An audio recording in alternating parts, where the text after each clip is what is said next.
Stupid bitch.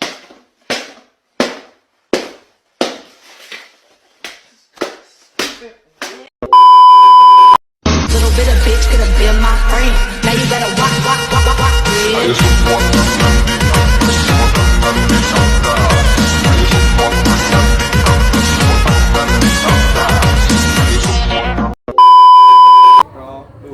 Video ini kami buat tanpa adanya unsur paksaan dan tekanan dari pihak manapun. Video ini semata-mata untuk memenuhi tugas sejarah Indonesia dari Bangun.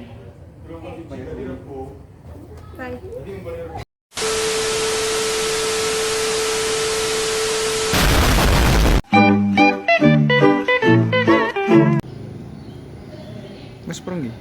Oh, oke. Halo Bolo. Nah, di sini saya akan menjelaskan perkembangan iptek di Indonesia. Nah, perkembangan sebuah bangsa sangat dipengaruhi oleh perkembangan ilmu pengetahuan dan teknologi di negara tersebut. Nah, kepedulian terhadap perkembangan ilmu pengetahuan dan teknologi sudah dikembangkan sejak masa kolonial Belanda. Nah, kegiatan ilmiah tersebut dimulai pada abad ke-16 oleh Jacob Bontinus yang mempelajari flora Indonesia dan Rohimbus dengan karyanya yang berjudul Herbarium Amboinese. Pada akhir abad ke-18, pemerintah Indonesia Belanda mendirikan lembaga pengetahuan dan teknologi yang bernama Batavia's Genootschap van Wetenschappen atau disingkat BGWK. Nah, lembaga ini juga bukan salah satunya yang didirikan oleh kolonial Belanda. Ada lembaga lain yang bernama Lembaga Biologi Molekular Eichmann. Nah, BGWK sekarang lebih dikenal dengan nama Museum Gajah. Kemudian pada tahun 1928, pemerintah Hindia Belanda membentuk Natuurwetenschappelijke voor Nederlands Indie. Pada tahun 1948, lembaga tersebut berubah nama menjadi OPIPA, singkatan dari Organisasi untuk Penyelidikan dalam Ilmu Pengetahuan Alam. Nah, badan ini menjalankan tugasnya hingga tahun 1996. Selain lembaga penelitian peninggalan Belanda, pemerintah juga mendirikan lembaga-lembaga penelitian lain. Di antaranya adalah Badan Tenaga Atom Nasional, disingkat BATAN, Lembaga Penerbangan dan Antariksa Nasional, disingkat LAPAN, Badan Koordinasi Survei dan Pemetaan Nasional, Bakor Surtanal, dan Badan Pengkajian dan Penetapan Teknologi, disingkat BPPT, dan Badan Standarisasi Nasional, disingkat BSN. Nah, selain lembaga-lembaga penelitian, teknologi di Indonesia juga mengalami perkembangan. Bagaimana perkembangannya? Pantau terus video ini. Oke, next.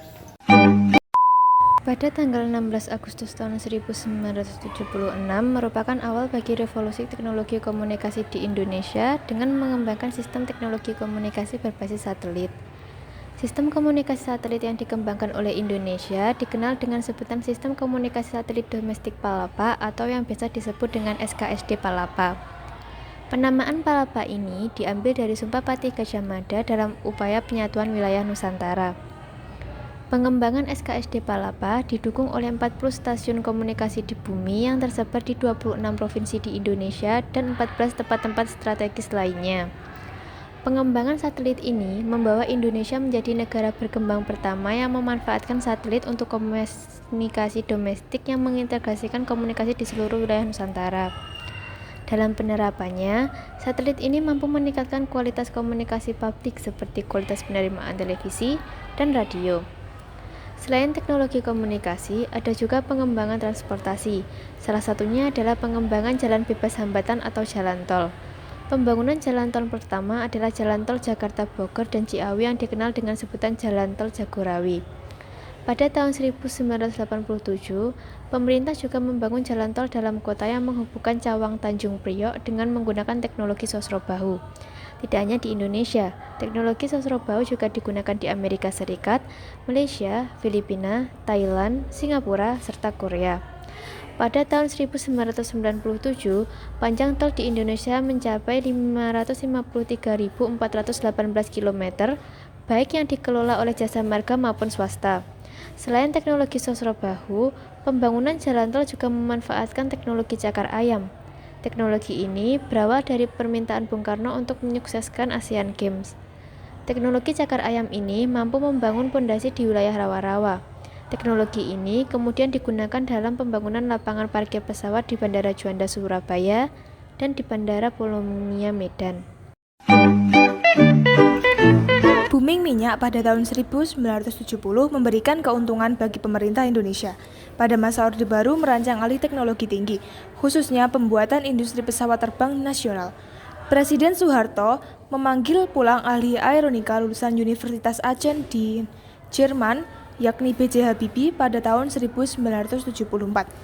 Untuk mendukung kerja B.J. Habibie, Presiden Soeharto menempatkan Habibie sebagai staf divisi pengembangan teknologi tinggi Pertamina. Habibie kemudian mengembangkan industri-industri strategis dengan mendirikan Badan Pengkajian dan Penerapan Teknologi atau BPPT sebagai basis awal pengembangan industri strategis. Di BPPT inilah, Habibie merancang dan mengembangkan berbagai industri strategis di Indonesia melalui Badan Perencanaan Industri Strategis atau BPIS. Dari BPIS ini kemudian dikembangkan industri pesawat terbang Nurtanio atau IPTN di Bandung, perusahaan armada laut PAL di Surabaya, dan Badan Tenaga Atom Nasional di Serpong. Industri pesawat terbang Nurtanio yang bertempat di Bandung mulai beroperasi pada tahun 1976. Habibie menggandeng industri-industri pesawat terbang di Eropa, diantaranya adalah MBB yang berkedudukan di Jerman dan CASA yang berkedudukan di Spanyol. Salah satu wujud dari kerjasama ini adalah diperolehnya lisensi pembuatan helikopter NPO 105 dan CN 235. Salah satu hasil dari IPTN adalah hasil memproduksi berbagai jenis pesawat terbang antara lain NC-212-100, helikopter NBL 412, NAS-332 Super Puma, CN-234, CN-235, CN-250, dan N-2130. Di antara perusahaan yang bekerja sama dengan IPTN adalah General Electric atau industri mesin pesawat terbang dengan didirikannya divisi Universal Maintenance Center. Kerjasama lainnya yang dijalin adalah dengan Boeing, salah satu industri pesawat terbang terbesar di dunia.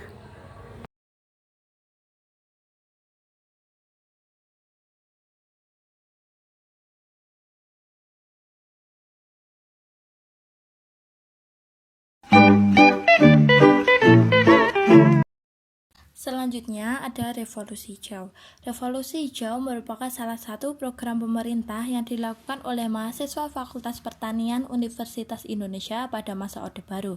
Pertama kali dilakukan pada saat demonstrasi massal atau Demas tahun 1960 dengan menerapkan prinsip-prinsip modernisasi pertanian kepada para petani tradisional. Kegiatan Demas menggunakan pupuk kimia berkualitas, varietas tanaman yang unggul, dan perbaikan saluran irigasi yang membaik. Pada tahun 1964, pemerintah Indonesia memformulasikan menjadi program pembangunan pertanian yang bernama Bimbingan Massal atau BIMAS. Adapun program BIMAS adalah suatu pengembangan dari program Demas. Aktivitasnya meliputi penyuluhan pertanian dan pemberian kredit modal kepada petani. Program BIMAS ditujukan kepada kelompok tani yang akan menjadi objek penyuluhan pertanian yang memuat informasi tata cara bertani modern dan pemberian subsidi. Program BIMAS menerapkan ekstensifikasi pertanian, yaitu suatu cara memperluas lahan pertanian untuk meningkatkan hasil pertanian. Misalnya, membuka hutan dan semak belukar, daerah rawa, lahan kosong, serta membuka persawahan pasang surut. Ekstensifikasi banyak dilakukan di daerah jarang penduduk. Pada masa Orde Baru, BIMAS dikembangkan menjadi intensifikasi massal atau INMAS. Target pelaksanaan INMAS adalah pengoptimalan produktivitas lahan dan kualitas pertanian, terutama pertanian padi. Dalam program ini, pemerintah mengeluarkan kebijakan subsidi secara nasional terhadap pupuk dan pestisida, bibit unggul, dan teknologi lainnya.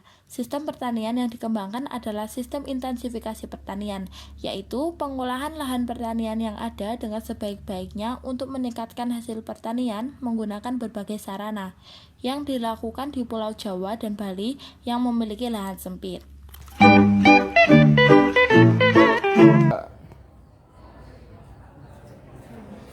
Sin, udah ngerjain ini belum? Ayo ngerjain yuk. Ayo, Sin. Ih, Sin. Ayo Mabar. Ayo ngerjain. Oh, sahabatku. 괜찮아. Sahabatku. 괜찮아요. 괜찮아.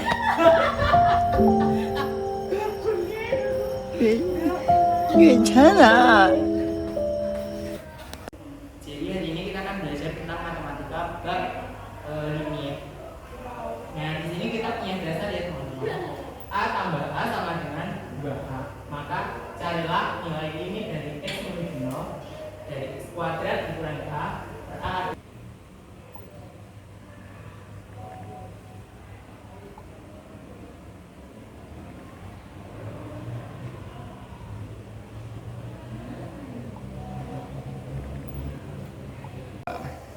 Halo Za.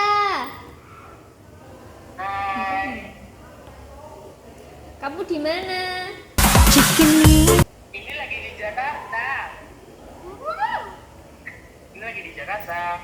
Sama siapa? Ini sama Dinda. Hai.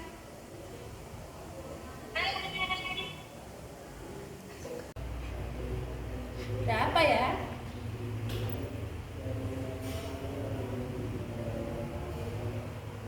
Hah?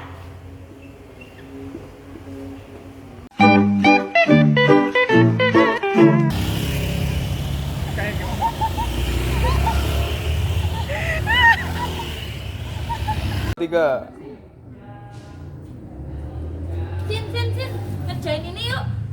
Sin, ayo. Duh. Wes Mbak.